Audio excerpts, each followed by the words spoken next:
Hello बच्चों, मैं हूं अविनाश सर और मेरा ये चैनल है केमिस्ट्री वाला भाई अविनाश सर। आज हम लोग हाइब्रिडाइजेशन के ट्रिक देखेंगे और आप टेंशन फ्री हो जाइए, यहीं सीखना स्टार्ट करेंगे कि हाइब्रिडाइजेशन कैसे चुटकियों में निकाल लेते हैं। तो इसके लिए हमने बतलाया है कि यहाँ पर नंबर ऑफ ऑर्बिटल्स दिया हुआ है और इसके अकॉर्डिंगली ये हाइब्रिडाइजेशन आपको लिखना है। तो नंबर ऑफ ऑर्बिटल्स निकालना हम लोग सीखेंगे कि कैसे नंबर ऑफ ऑर्बिटल्स निकालते हैं, और जब नंबर ऑफ ऑर्बिटल्स निकल गया तो उसके अकॉर्डिंगली हाइब्रिडाइजेशन डाल देंगे। नंबर ऑफ ऑर्बिटल्स के लिए आपको दो ही चीज करना है। एक तो निकालना है कि the number of atoms attached to the central atom central atom के साथ कितने नंबर ऑफ एटम्स अटैच्ड है। क्योंकि हाइब्रिडाइजेशन जब कभी किसी भी मॉलिक्यूल में निकाला जाता है तो सेंट्रल एटम का निकाला जाता है। जैसे यहाँ कार्बन है, सेंट्रल एटम, ऑक्सीजन है, नाइट्रोजन है, सल्फर है, आयोडीन है, कार्बन है, जेनन है, इस तरह से। और number of orbitals is equal to the number of atoms attached to the central atom और plus lone pair of electron. बस यही दो चीजें जरूरी है कि लोन पेयर ऑफ इलेक्ट्रॉन और number of atoms attached with the central atom, इन दोनों को जोड़ देंगे तो नंबर ऑफ ऑर्बिटल्स आ गए। अगर नंबर ऑफ ऑर्बिटल्स 2 आए तो इसके अकॉर्डिंगली हाइब्रिडाइजेशन होगा sp, एक s ऑर्बिटल दूसरा p। अगर नंबर ऑफ ऑर्बिटल्स 3 आए तो sp2। नंबर ऑफ ऑर्बिटल्स यदि 4 आए तो हाइब्रिडाइजेशन होगा sp3। देखो, एक ऑर्बिटल s का और 3 ऑर्बिटल्स p के। और अगर नंबर ऑफ ऑर्बिटल्स 5 आए तो s का 1, p का 3 और d का 1। क्योंकि p सब सेल में आप जानते हैं कि वैलेंस इलेक्ट्रॉन p सब सेल में मैक्सिमम 6 इलेक्ट्रॉन्स रह सकते हैं और 6 इलेक्ट्रॉन्स के लिए 3 ऑर्बिटल्स रिक्वायर्ड होते हैं। 6 इलेक्ट्रॉन्स के लिए 3 ऑर्बिटल्स रिक्वायर्ड होते हैं और एक ऑर्बिटल में 2 से अधिक इलेक्ट्रॉन नहीं रह सकते हैं। इसी तरह डी सब सेल में मैक्सिमम 10 इलेक्ट्रॉन्स रह सकते हैं और डी सब सेल में 10 इलेक्ट्रॉन्स के लिए 5 ऑर्बिटल्स होते हैं। तो और एक ऑर्बिटल में 2 से अधिक इलेक्ट्रॉन्स रह नहीं सकते हैं। तो डी में मैक्सिमम 5 तक जाएगा और पी में मैक्सिमम 3 तक। तो अगर नंबर ऑफ ऑर्बिटल्स 5 आए तो ये हो गया sp3d।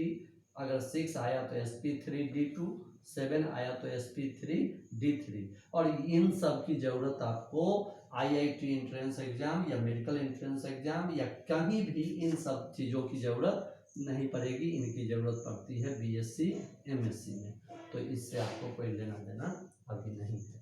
और बेहतर होगा कि अब हम एग्जाम्पल के माध्यम से स्टार्ट करें। जैसे पहला मॉलिक्यूल दिया हुआ है CO2। तो CO2 में सेंट्रल एटम कौन है? कार्बन। तो कार्बन के साथ कितने नंबर ऑफ एटम्स अटैच्ड हैं? The number of atoms attached to the central atom. Carbon के साथ कितने एटम्स अटैच्ड हैं? 2। तो ये हो गया 2, ये हो गया 2। और प्लस कार्बन के पास कितने लोन पेयर ऑफ इलेक्ट्रॉन हैं? तो देखिए, कार्बन के पास कोई लोन पेयर ऑफ इलेक्ट्रॉन नहीं बचता है क्योंकि ऑक्सीजन बनाता है डबल बॉन्ड। तो कार्बन के साथ इधर डबल बॉन्ड, कार्बन के साथ इधर डबल बॉन्ड, तो 4 के 4 सारे के सारे वैलेंस इलेक्ट्रॉन्स इसके यूज्ड हैं। कोई इलेक्ट्रॉन बचा ही नहीं। तो जब कोई इलेक्ट्रॉन नहीं बचा तो लोन पेयर हो गया 0। तो ये हो गया नंबर ऑफ ऑर्बिटल्स रिक्वायर्ड 2।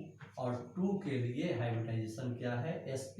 तो CO2 में कार्बन का हाइब्रिडाइजेशन हो गया sp हाइब्रिडाइजेशन। कोई प्रॉब्लम नहीं होगा, कोई प्रॉब्लम। और एग्जाम्पल्स और देखते चलें, इस तरह से और भी सीखेंगे। अगला है H2O। H2O में सेंट्रल एटम है ऑक्सीजन, ऑक्सीजन का हाइब्रिडाइजेशन निकालना है। तो देखिए कि ऑक्सीजन के साथ कितने नंबर ऑफ एटम्स अटैच्ड हैं, तो 2 एटम्स अटैच्ड हैं। अब देखिए कि 2 एटम्स जब अटैच्ड हैं उसके बाद ऑक्सीजन के पास लोन पेयर ऑफ इलेक्ट्रॉन कितने बचे, पूरा हम लेविस डॉट स्ट्रक्चर ड्रॉ करेंगे। ये देखिए, ये मतलब ऑक्सीजन हाइड्रोजन के साथ बॉन्ड बनाने में एक इलेक्ट्रॉन यहाँ खर्च किया, एक इलेक्ट्रॉन यहाँ खर्च किया, और ऑक्सीजन 16th ग्रुप का एलिमेंट है। 16th ग्रुप 16th ग्रुप है, तो 16th ग्रुप है तो इसमें वैलेंस इलेक्ट्रॉन कितने होंगे, वैलेंस इलेक्ट्रॉन 6 होंगे।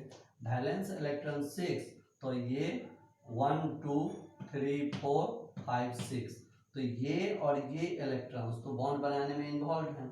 लोन पेयर बच गया, एक पेयर ये और एक पेयर ये, मतलब टोटल 4 इलेक्ट्रॉन्स बचे, और 4 इलेक्ट्रॉन्स का कितना जोड़ा, पेयर कितना, तो 4/2, ये हो गया 2 प्लस 2, तो नंबर ऑफ ऑर्बिटल्स कितने हो गए, नंबर ऑफ ऑर्बिटल्स हो गए 4।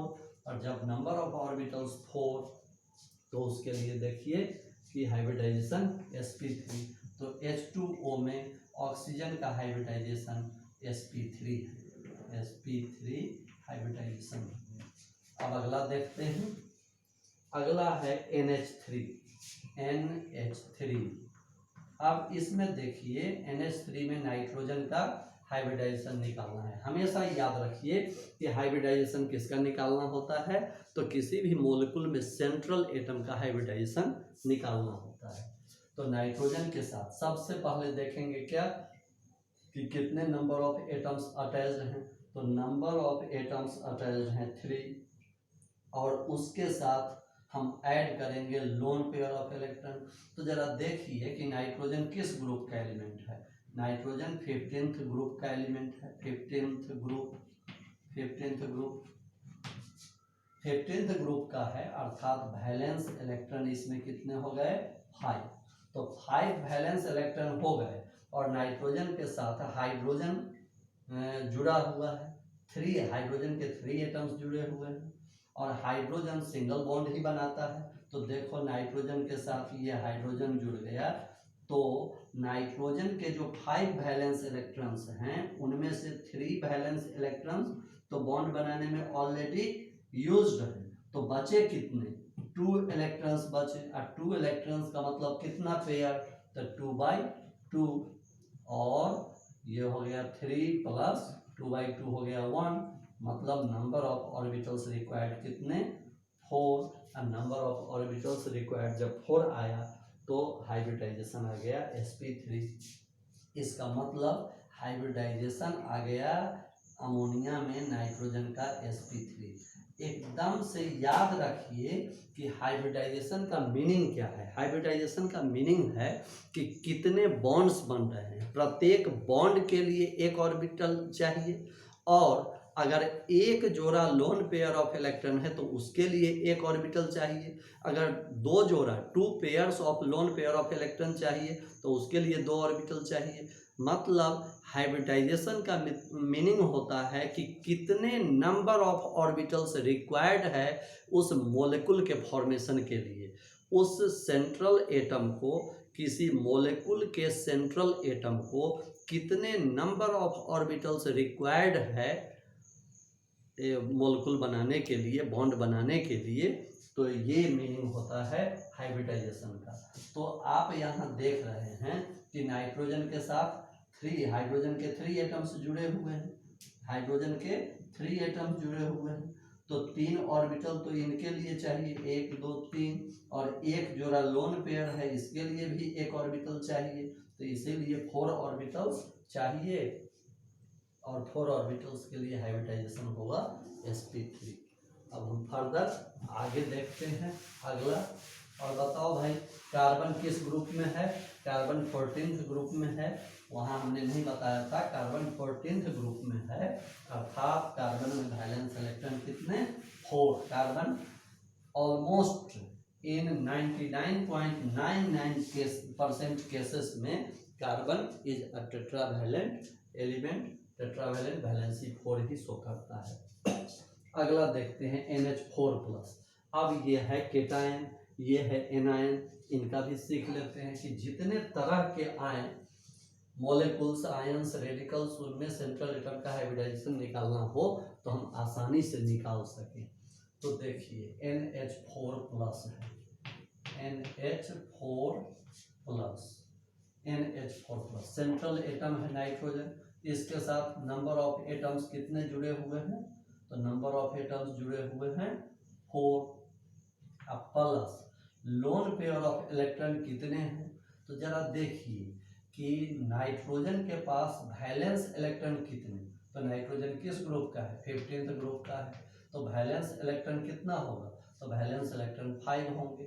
और 5 के साथ ये 5 जब वैलेंस इलेक्ट्रॉन हैं तो जरा देखिए कि वैलेंस इलेक्ट्रॉन तो है 5, लोन पेयर को अभी यहाँ हम ऐड करेंगे, अलग से पहले देखते हैं।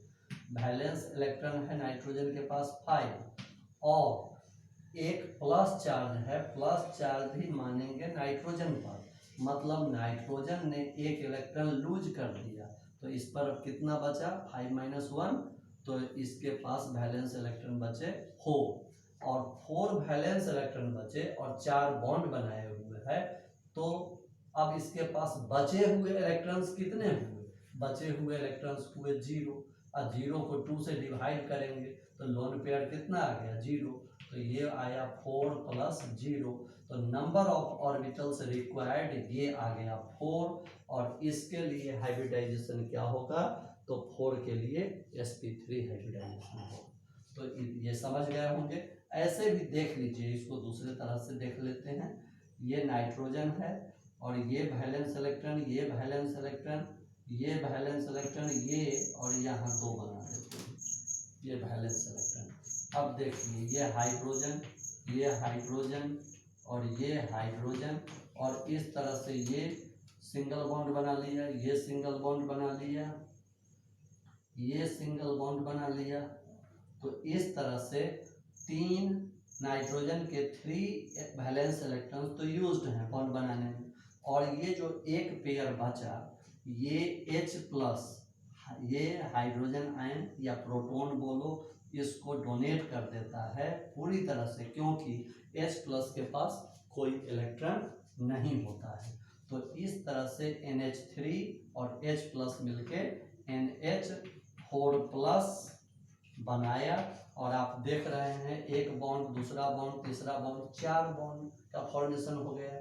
3 तो एटम के साथ बॉन्ड बना रहा है और एक कोऑर्डिनेट कोवैलेंट बॉन्ड बना रहा है, मतलब जो लोन पेयर ऑफ इलेक्ट्रॉन था उसको इसने डोनेट कर दिया। तो 4 बॉन्ड तो बन गए, 4 बॉन्ड बन गए। तो वही 4 बॉन्ड के लिए 4 ऑर्बिटल्स।